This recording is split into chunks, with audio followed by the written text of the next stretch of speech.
अस्सलाम वालेकुम। उम्मीद है आप सब लोग ठीक होंगे। अल्लाह ताला आप सब लोगों को ठीक रखे। देखें कितनी आजकल ठंड के मौसम है, एक दिन हमारे यहाँ धूप निकली है और उस धूप वाले दिन कितना अच्छा लगा है। ये थोड़ी सी हमने घास लगाई थी, लेकिन सर्दी इतनी है कि घास पूरी हो ही नहीं रही है। हम लोग गए थे अपनी ज़मीनों पर, जो हम यहाँ से हमारे से 8-9 किलोमीटर दूर हैं। तो प्रोग्राम बनाया था, उस दिन धूप भी निकली थी, इसलिए पिकनिक मनाने के लिए वहाँ चले गए बच्चों को लेकर। तो वहाँ बच्चों ने लकड़ियाँ वगैरह जलाईं और धूप इंजॉय किया। लेकिन धूप जो है वो बहुत हल्की सी थी, बहुत ज़्यादा नहीं थी। तो वापसी के ऊपर तो धूप बिल्कुल ख़त्म हो गई थी। ये जब हम वापस आ रहे थे तो ये आप दरख्तों को देखें, विंटर सीज़न के दरख्त के पत्ते वगैरह सब उतरे हुए हैं और कितनी अच्छी सीनरी वैसे लग रही है। तो जब तक हम वापस घर पहुँचे उस वक्त तक बिल्कुल धूप ख़त्म हो चुकी थी। लेकिन ये है कि रास्ते का सफ़र वगैरह बहुत अच्छा था और सारे दरख्तों की सीनरी वगैरह बिल्कुल इस तरह आर्टिस्टिक है जैसे कोई लैंडस्केप पर अपना बनाया होता है। नेचर की कितनी खूबसूरती है, अल्लाह ताला ने हर चीज़ में खूबसूरती रखी हुई है।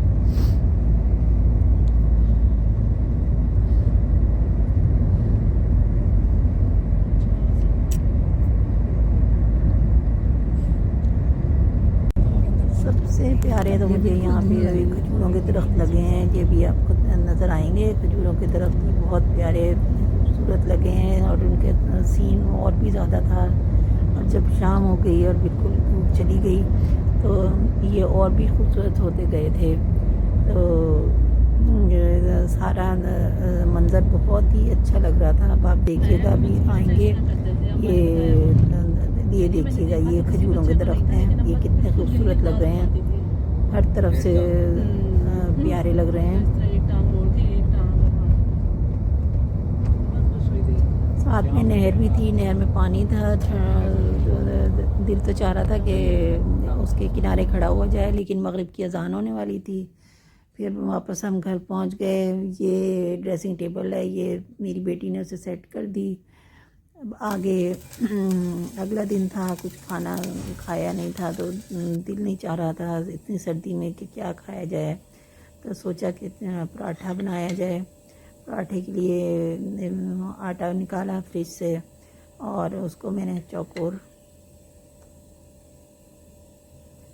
चौकोर बनाया है। पराठा एक तो रोल करने वाला होता है, जो रोल करके बनाते हैं, लेकिन मैं इसे चौकोर ही बनाती हूँ। दोनों तरफ से फोल्ड करके फिर चारों तरफ से एक पॉकेट से बन जाती है और उसे करके फिर रोल कर लेते हैं तो वो चौकोर पराठा बन जाता है।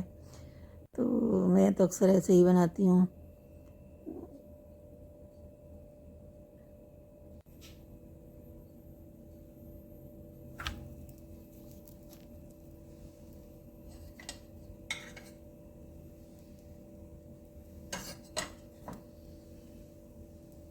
पराठे के ऊपर थोड़ा सा घी डाल दिया या आप ऑयल डाल लें, मैंने ऑयल का इस्तेमाल किया।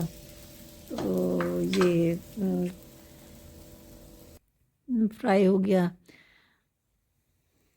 और ख़ूबसूरत सा बन गया है। थोड़ी सी इसको इसके किनारे जो हैं वो सेक लिए प्रेस कर करके। तो पराठा तैयार हो गया, लेकिन पराठे के साथ क्या खाया जाए अब ये मसला था। तो सोचा कि अंडे का ऑमलेट बनाया जाए।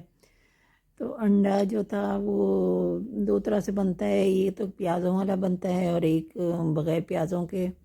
तो मैंने तो फिर देखा तो फ्रिज में प्याज पड़े हुए थे और हरी मिर्च भी पड़ी हुई थी। तो फिर वो हरी मिर्च और प्याज डालकर मैंने काट के वही बना लिया।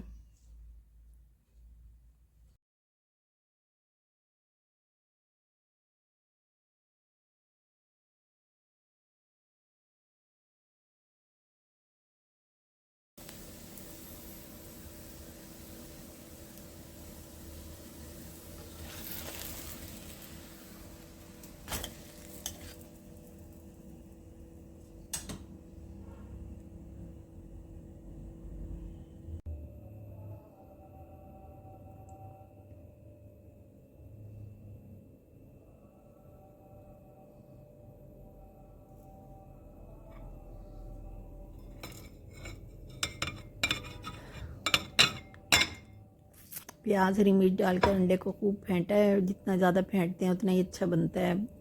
तो इसको मैंने फिर तवे पे ही किया, फ्राई पैन में नहीं किया। फ्राई पैन में बग़ैर प्याज़ों वाला बनाती हूँ, और हरा इसके अंदर तवे के ऊपर जो है ये वाला प्याज वाला हरी मिर्च वाला बनाया है मैंने।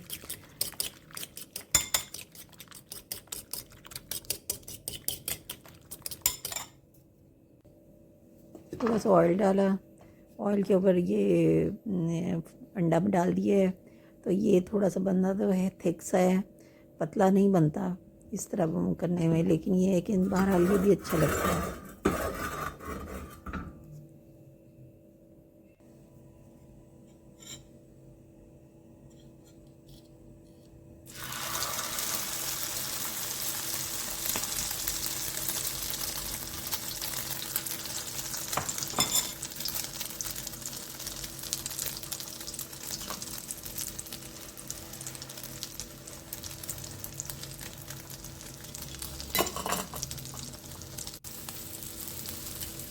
तो थोड़ा सा ही पक जाता है तो एक तरफ से पलट लेते हैं।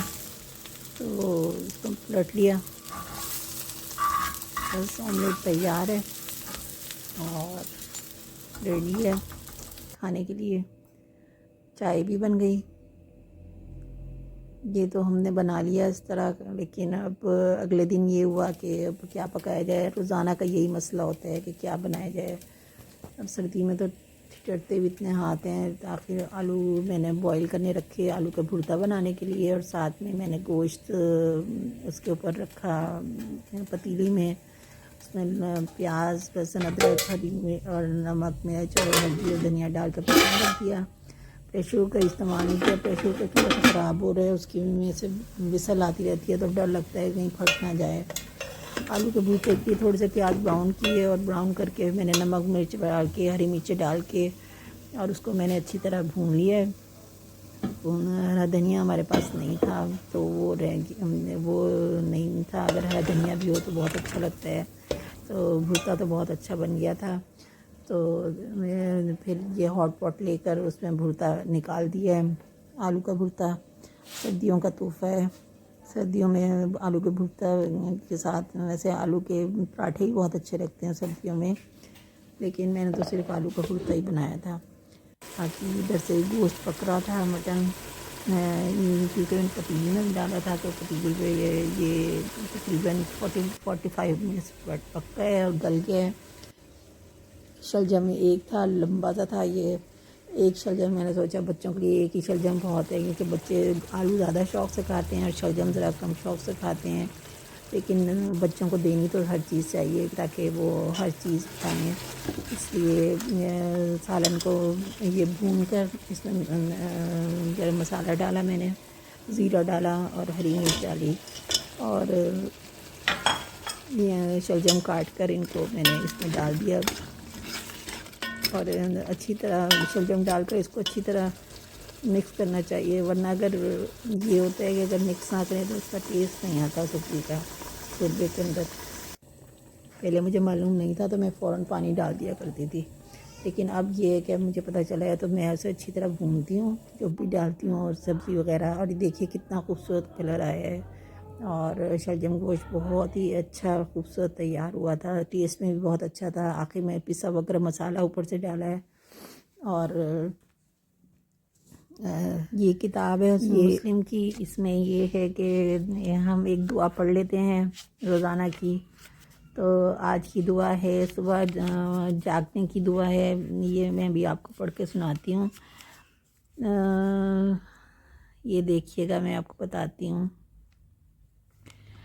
नींद से जागने के अस्कार। अल्हम्दुलिल्लाहिल्लज़ी अहयाना बादा मा मातना व इलैहि नशूर। सब तारीफ़ें अल्लाह के लिए हैं जिसने हमें मारने के बाद ज़िंदा किया और उसी की तरफ उठकर जाना है। ये बुखारी और मुस्लिम की हदीस है।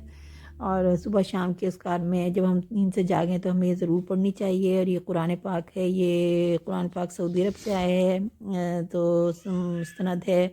इसके अगर हम शुरू करें तो सूरत फ़ातिहा है। सूरत फ़ातिहा मक्की है और बिस्मिल्लाहिर्रहमानिर्रहीम से शुरू की गई है। सूरत फ़ातिहा मैं आपको पढ़ कर सुनाती हूँ। सूरत फ़ातिहा कुरान मजीद की सबसे पहली सूरत है जिसकी हदीस में बड़ी फजीलत आई है। इसे इसे फ़ातिहुल किताब भी कहा जाता है। इसका एक अहम नाम अस्सलात भी हदीस क़ुदसी में है कि मैंने सलात को अपने और अपने बंदे के दरमियान तकसीम कर दिया है।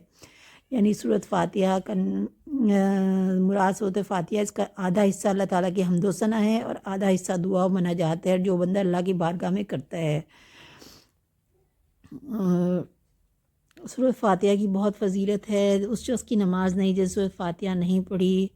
हर नमाजी के लिए सूरत फ़ातिहा पढ़ना बेहद ज़रूरी है। ये हम थोड़ा सा ये करेंगे, एक हमने दुआ याद की और एक आयत पढ़ी है। मेरा चैनल सब्सक्राइब कीजिएगा।